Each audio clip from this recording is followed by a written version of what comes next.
What's the difference between manage, handle, deal with, and cope?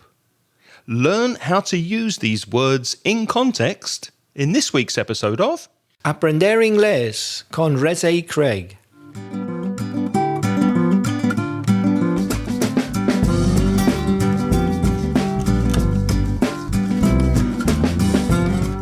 Hello, my name's Craig. And my name's Reza.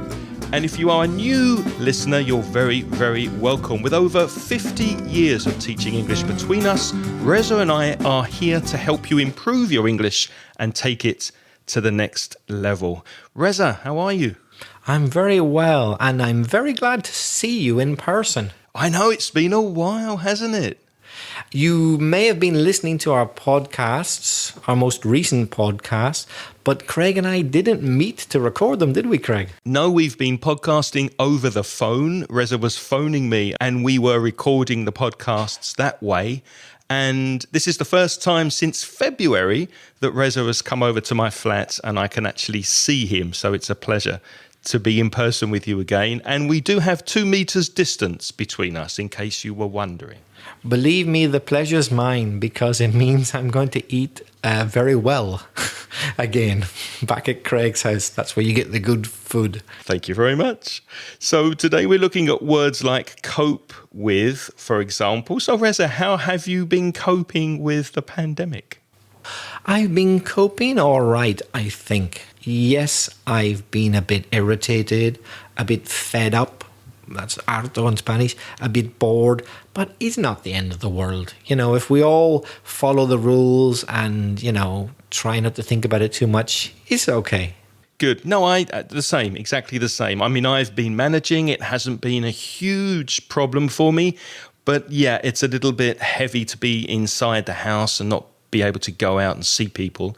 But thankfully, little by little, we're coming out of the lockdown and we're able to go outside, do more exercise and see friends. So it will get better. It will get better. Let's start this week with an email we've received from Jose Lares from Venezuela, who replied to our monthly English podcast newsletter. We don't often advertise or mention the newsletter, but we do have a newsletter that we send every month to people who are on the email list. And that newsletter has all of the recent podcasts we've released that month with some news of us and anything that we need to tell you in an email. So if you're interested, go to inglespodcast.com, sign up to receive the newsletter, and you'll get the next one coming through in a couple of weeks. So Jose replied to the newsletter we sent recently. Reza, would you like to read what Jose said in his email? He writes, "Hello, Craig. I'm from Venezuela, but I've been living in Colombia since last year. Here, we are still having many people with the virus, but the government is releasing the restrictions. I think because of economic reasons mainly. This situation gave me the opportunity of listening to more podcasts, which is a good thing in the middle of the crisis."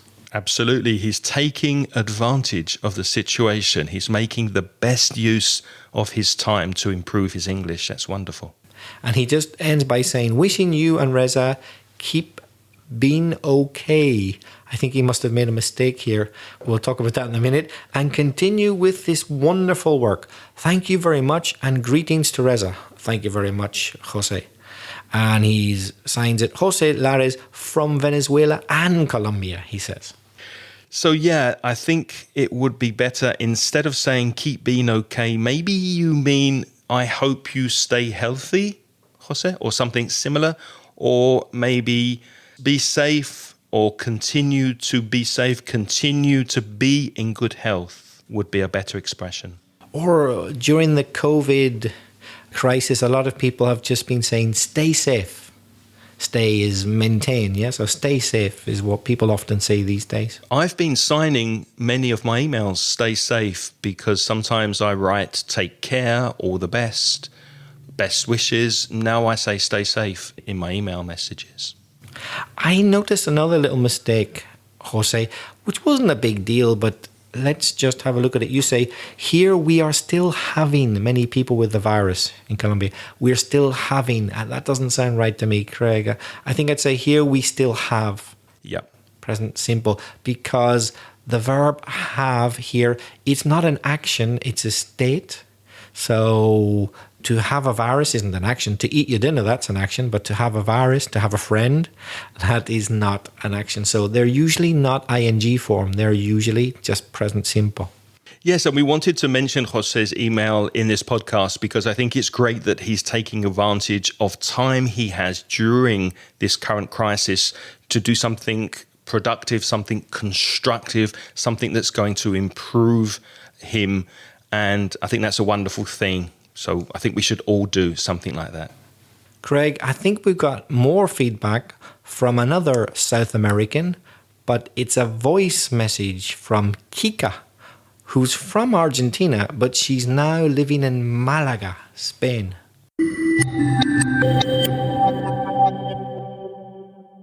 Hola chicos, I feel so comfortable listening to you that I feel you are my friends already. I'm Kika, originally from San Juan, Argentina, but I've been living in Spain since 2001.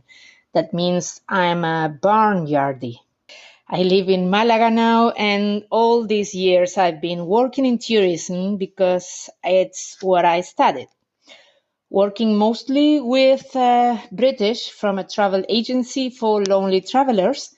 Some of them are repeat customers, and I take them to know Asharkia area. Although I did not update my English studies ever since 2011, that is when my baby was born. And nowadays, during this quarantine, I found you through Spotify, and I am so happy because you are what I was looking for. Interesting topics, enjoyable dialogues, the way you speak each other, and your sense of humor. You are simple the best. That is why I wanted you to know that I appreciate your work, and in exchange, I can invite you to come to Malaga, and I will take you to visit the city and surroundings.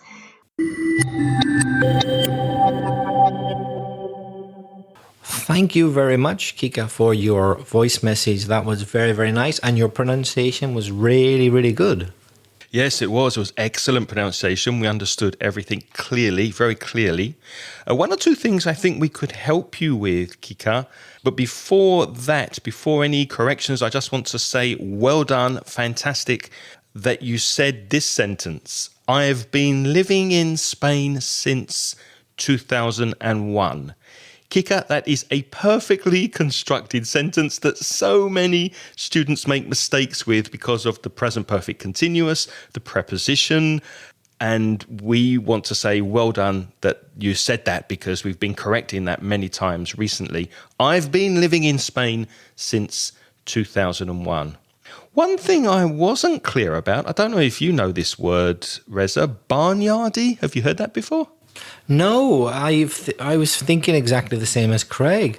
I know the word barnyard. Yes, that's a place where animals or food is kept in a farm. But a barnyardie, I don't know that word. And the context Kika used it in is she's been living in Spain, so now she's a barnyardie. Now, when I checked this on the internet, it gave me two definitions. Either a computer-animated musical comedy film called Barnyardie, or a descriptive term often used to describe a cheese's aroma and sometimes its taste. So how a cheese smells and the taste of the cheese, and also sometimes it's used in respect of wine to describe the smell or the taste of wine. But I don't think that's what Kika means. So didn't get that word. Sorry, Kika. And one more thing, you said lonely travellers. I think you meant to say travellers who travel alone. You could also say travellers travelling by themselves or travelling on their own.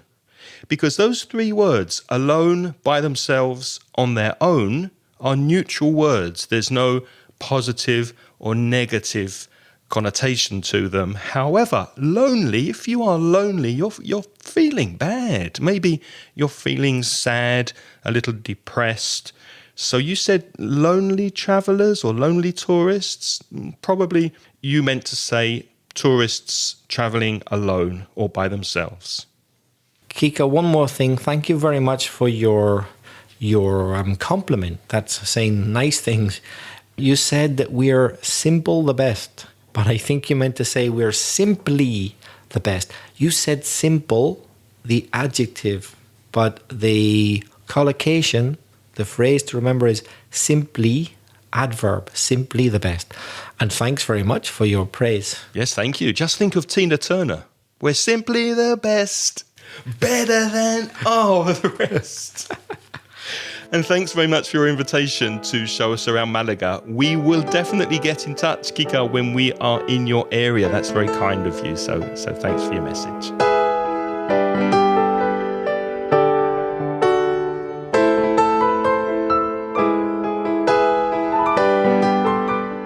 Before we continue, Reza and I would like to mention our wonderful sponsor, italki.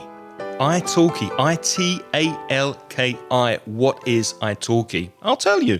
It's a website that you can go to if you are looking for a teacher to help you improve your English. Now, you're listening to this podcast. I'm sure you're doing other things. You're maybe listening to songs in English, watching TV programs, maybe doing some reading or apps on your phone. But really, if you want to get ahead, if you really want to improve your English and take it to the next level, as we like to say, you'll do that much faster, much quicker and more effectively with a personal one-to-one private teacher. And that's where italki comes in. You go to the website, you look at the teachers available for your requirements, which means would you prefer an British English speaker teacher? Would you prefer an American English teacher? Would you prefer someone who has experience in exams or public speaking? So whatever your needs are, you need to find the teacher that best suits your needs. And then you have your lessons when you like, the time you like, the day you like, using Skype or similar internet software. If you'd like to try italki and see if you like it, italki are offering a $10 credit voucher for anyone listening to this podcast who signs up and pays for their first lesson.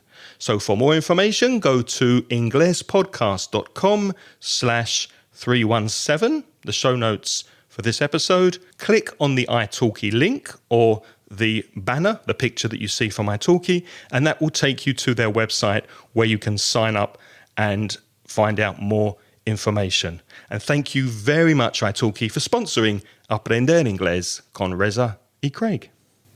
Okay, let's go on to the main focus of today, which is in answer to a voice message, also from a South American, but this time it's Lucas from Brazil, who asks, what's the difference between manage, handle, deal with, and cope?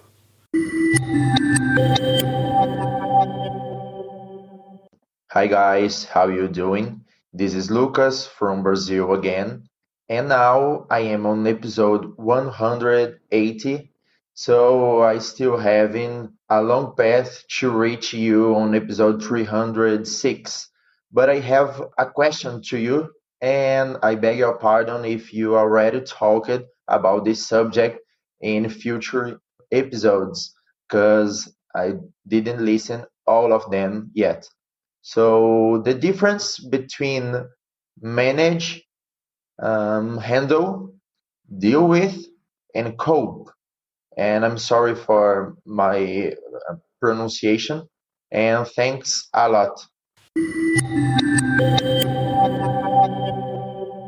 That was friend of the show, Lucas, who's been listening to all of our episodes right back from the very beginning. So I think we can safely say that Lucas is an AIRCaholic. Aprender Inglés con Reza y Craig AIRC, alcoholic, not alcoholic, alcoholic, because he's been listening to every single episode. So thank you, Lucas. We hope you're getting a lot of information, and you do sound much better than your first messages. So your speaking, your fluency is improving. Reza, any comments? I would say exactly the same as Craig. I've noticed you improving, but I have to be a bit of a party pooper. Agua fiestas. I did notice a couple of very small grammar points to do with verbs. You said, I'm still having a long path to get to a higher level of English. Your mistake was exactly the same as Jose's from Venezuela. He said having when he should have said have. You should say, I still have a long path. Because as we said earlier, have is not an action, it's a state, so it usually isn't present continuous form. And you also said, I didn't listen yet, which some native speakers say. In American English, people say that, but it's not really considered correct. It's better to be present perfect with yet, so I haven't listened yet would be better, I think.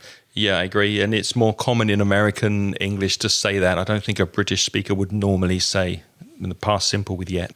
And your question, Lucas, looks at words which are very, very similar. So we're looking today at manage, handle, deal with, and cope with.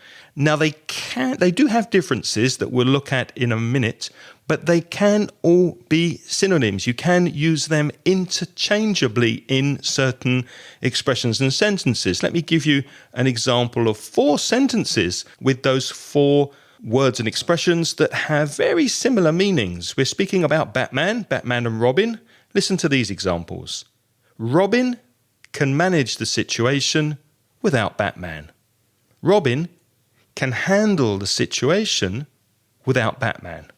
Robin can deal with the situation without Batman. And Robin can cope with the situation without Batman. Reza, do you think there's any difference between the use in those examples?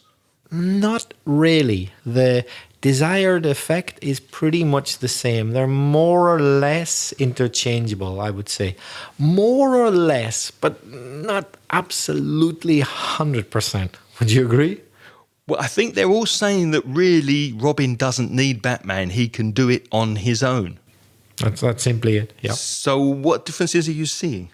Well, in those sentences, without a context, not much really, or none. But in certain contexts, there could be advantages to using one verb rather than another. For example, let's start with to manage. To manage. To manage has more than one meaning. For example, it can mean to organize, supervise, or be the manager of something. He managed the language school for 9 years. In that sentence, you couldn't say coped with. It wouldn't be right. Or dealt with. It's not correct. It's not correct because in that sentence, in that context, definitely the meaning is be the manager or organize, supervise. So it's got to be the word manage there. It can't be one of the others. Would you agree with that?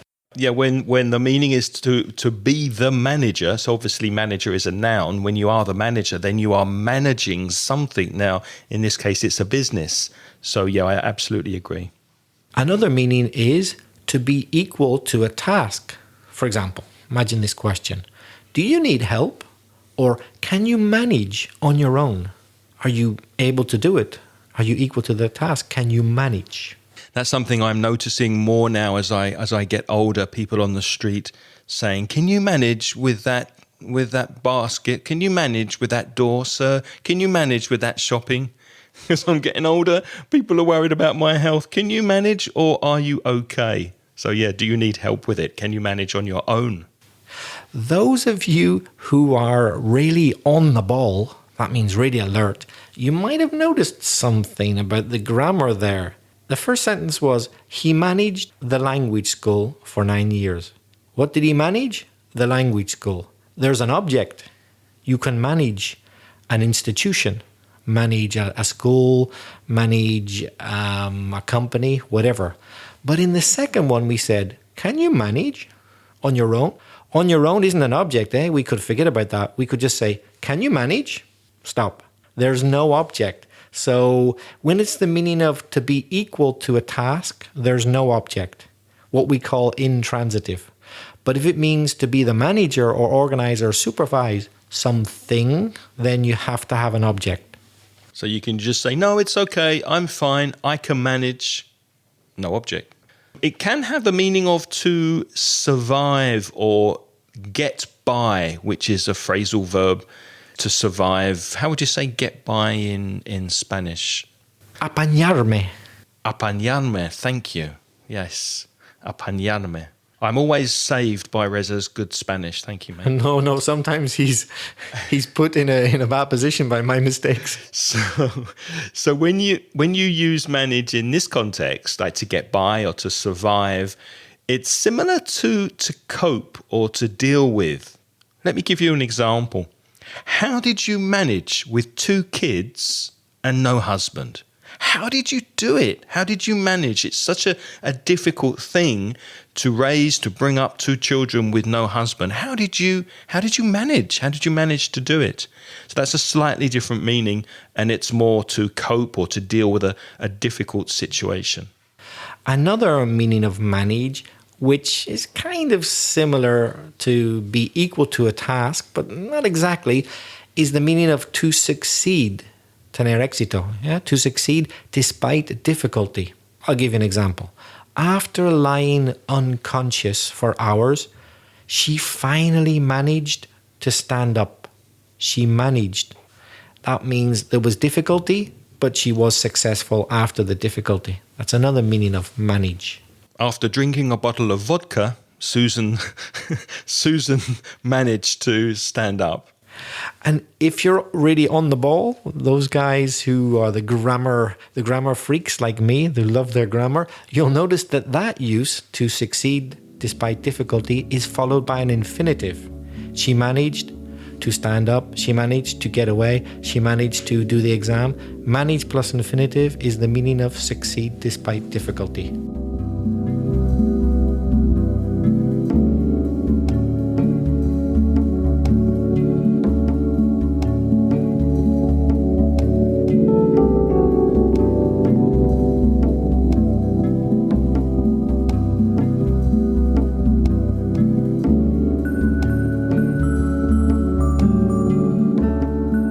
Let's move on to look at the word handle, Handle.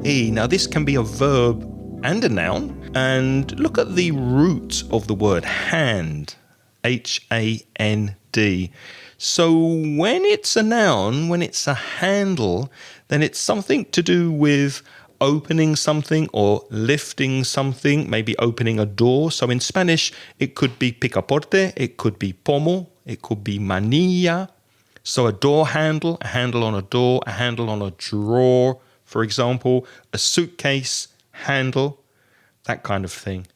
And also, when it's a verb, you're holding something.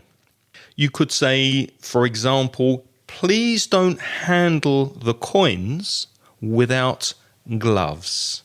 That's very current in this coronavirus pandemic. Don't handle the coins without gloves. If you handle something, disinfect your hands. So it's going in your hands and you're handling things. Another meaning of to handle is the same as to manage. For example, are lawyers handling the situation? In other words, are lawyers managing the situation? He's organizing it. He's handling the situation. But that doesn't mean something's actually physically in his hands. No. So it can be physical or it can be abstract. And again, to handle can mean, in the same way as manage, to deal with something or to cope with something. So here's Susan again. Susan couldn't handle the divorce and she's hit the bottle. If you hit, I don't know why Susan's drinking so much in this episode, but if you hit the bottle, you drink a lot. You're constantly drinking alcohol, getting drunk, because she couldn't handle the divorce. Obviously, a divorce is very traumatic, and she decided to drink because she couldn't deal with the divorce. Let's move on to our next word, which is deal. So, like handle, it can be a noun, a deal, or it can be the verb to deal or to deal with. Well, we'll talk about that in a minute. But let's start at the beginning. It basically means to take action to solve a problem.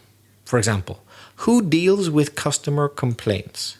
Who deals with them? Who deals with customer complaints? Who takes the action to solve the problem? Who deals with customer complaints? I'm sick and tired of dealing with your drunk girlfriend. There's Susan again. I'm sick and tired of dealing with your drunk girlfriend. That expression, to be sick and tired, those two words like to go together in that order. We don't usually say tired and sick. We say sick and tired. Estoy harto. I'm fed up with dealing with your drunk girlfriend. When I was a boy, my mum was often sick and tired of me when I did bad things. And the typical thing she would say to me, and many mothers say, is, "Oh, you're a naughty boy. Your father will deal with you when he gets home." It was like a threat, una amenaza, hanging over you. Look, he'll deal with you. You're a problem and he's going to sort out this problem, but make you wait till he gets home so you suffer a bit more thinking, oh no, what's he going to do? Did that happen to you? Yeah. My mum wouldn't say he'll deal with it or he'll deal with you. She'd say something like, just you wait until your father gets home, which I thought was strange. Why would I wait? What, I mean, I have to wait? I'm waiting? Just you wait until... Or wipe that smile off your face, young man. Yeah, I got that as well, yeah. Wipe that smile off your face. There's another common use of the verb deal, which is quite different. It means to be concerned with. I'll give you an example. The author's new book deals with jealousy and deceit. Deceit is deception. So the book deals with those two themes, jealousy and deceit. It's concerned with. So it's not solving a problem. It just means it's it's concerned with. And you'd use the same word in Spanish, tratar, wouldn't you? Se trata. Yep. Yeah. You can also use deal when you're negotiating an agreement in business, for example. There's a deal when you agree with a business partner or a business associate and you say, yes, that's a deal, or sorry, no deal, no tenemos acuerdo. Or the government won't deal with terrorists under any circumstances. They won't negotiate with terrorists. They won't deal with them. So deal also has a kind of a business sense also. A little thing to be careful with, prepositions. Ooh, how they can cause problems in English and indeed Spanish if you're a guiri or gringo like us. So be careful with prepositions. Don't confuse deal with and simply deal without the word with, because it's a different meaning. So Luca's question was definitely about deal with, because that's similar to handle and manage. But if I just say deal, it's different. What about this? If I say, he deals arms, he's an arms dealer. Or he deals drugs, he's a drugs dealer. That doesn't mean solving problems. That means simply to sell. So to deal something can mean to sell. No with. He sells, he deals arms. Is not the same as deal plus with. You could be a car dealer as well. You could deal in cars and be a car dealer. Oh, and also in cards, when you play cards, we looked at this word when we spoke about games recently. You deal cards, which is repartir in Spanish. You give the cards to the players. That's to deal. And the person who deals the cards is a dealer. So that's another use, a different use of the same word. Yes, be careful with that word dealer. If you meet someone in the street and they say something about cards, don't say, are you a dealer? Because it could also be a drug dealer. Yeah. Moving on to the word cope, C-O-P-E, to cope. This is where you are challenged by something. Maybe there's a difficult situation, perhaps an emotional situation, and you need to accept and live with a difficult emotional situation. Let me give you an example. The wife couldn't cope with her husband's affairs any longer. An affair is when you have sex outside of your relationship. So you're having sex not with your wife or your husband or your partner, you're having sex with another person. And obviously that's a really, really bad thing. And the wife couldn't cope with her husband's affairs any longer, anymore. Another example is this one. I don't know how Paul coped after his wife died. So obviously the death of a husband or wife is also a thing which is difficult to live with and accept. That's when we use cope. I don't know how Paul coped after his wife died. It must have been very difficult. Sadly, my parents died a couple of years ago, and I think I've coped with it rather well, although my sister, she's finding it and has found it difficult to cope with losing her parents.